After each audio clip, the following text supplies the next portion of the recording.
Aminin mo at hindi, isa ako sa nag-arkitekto, nag-influensya at bumuo. Pero hindi ka pa kumpleto, Khabib Nurmagomedov at Fedor Emelianenko, Mayweather, Lomachenko, Manny Pacquiao at Canelo. Oh, nagpalit kulay at disenyo. Mga copycat reptilians, nag-astang chameleons para lamang mag-chameleons. Anong battle rap experience? Nagbabara na comedians? At tear apart is Kevin Hart na parang si Cat Williams. Oh, mga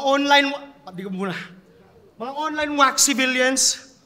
Nagkalat ba ako ng bakterya? Wala akong social media. Ako nag-focus sa pamilya.